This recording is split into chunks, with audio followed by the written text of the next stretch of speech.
बुला लेता हूं डिबेट में। नहीं बच नहीं रहे ब्रजेश जी, आपसे तो बचना ही पड़ेगा सबको।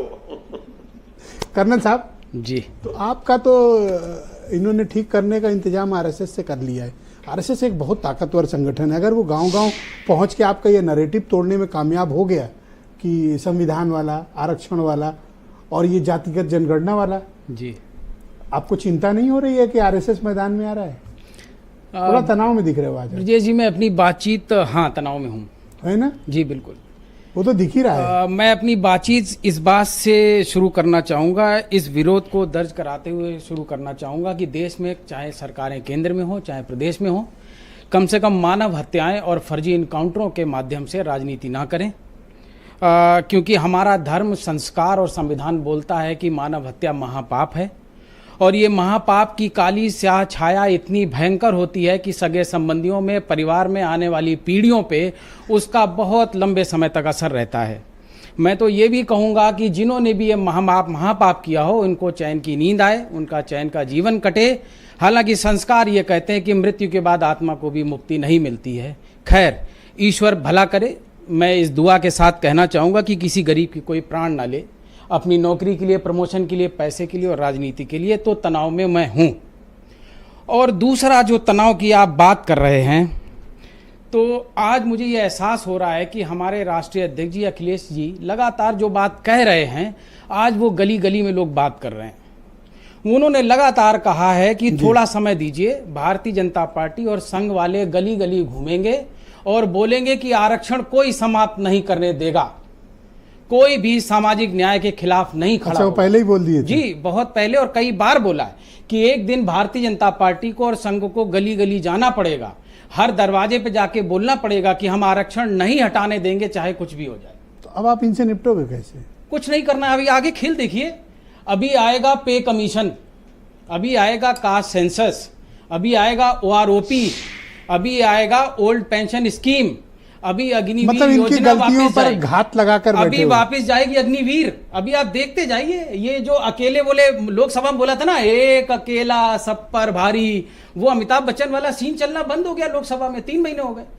अब ये गली गली जाएंगे, ये एक अकेला नहीं है, दुकेला जाएंगे। अकेले का टाइम खत्म हो गया।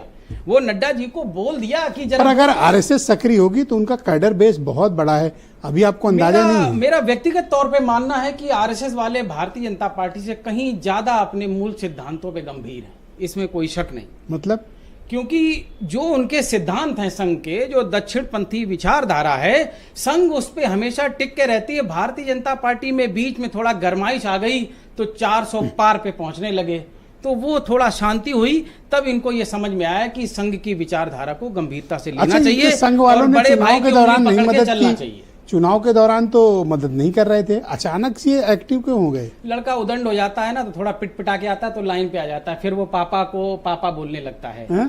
पापा को पापा बोलने लगता है। जैसे अभी थोड़ी देर पहले हमारे साथी ने बोला ना कहीं इनकार कर दिया। इनका ये भी सिस्टम है, कभी ये मम्मी बोलते हैं उसको, कभी नहीं बोलते हैं। कभी कहते हैं हम उनका अनुषंगिक संगठन है, कभी कहते हैं नहीं वो तो एक कल्चरल, एक ऑर्गेनाइजेशन आउटफिट है, उनका अपना काम है, हम राजनीतिक नहीं है। तो भाई, ये सीजन के हिसाब से मैंने देखा भी नड्डा जी हैं। अनुषंगिक संगठनों की बैठक थी, आप लोगों ने देखा होगा। नहीं, लेकिन इसमें उसमें बैठे थे भाई। इसमें मेरा गंभीर विरोध है। संघ खुद भी, हमारे संविधान के तहत जो नियमावली है उसमें संघ कहीं पे भी कोई रजिस्टर्ड ऑर्गेनाइजेशन नहीं है। पर आप निपटोगे कैसे अगर वो इन मुद्दों को लेकर गए? तो आपका जो पीडीए वाला अभियान है वो तो बहुत बुरी तरह प्रभावित होगा। ये गली गली घूम रहे हैं, इनको कौन घुमा रहा है?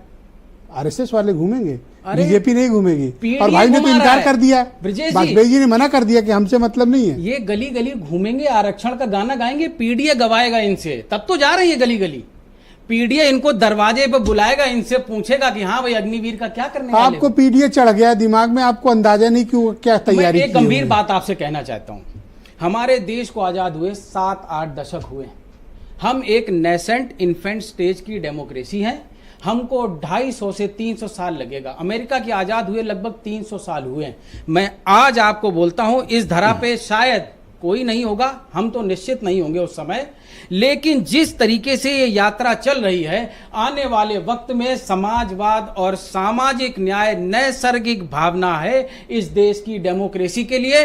आप आज से 50 साल पहले पीडीए की हालत देख लीजिए और आज देख लीजिए और कल्पना कीजिए कि अगले 50 साल में पीडीए कैसा होगा। बहुत धन्यवाद। यही समाजवाद आएगा, कोई नहीं रोक सकता। प्रियंका गुप्ता।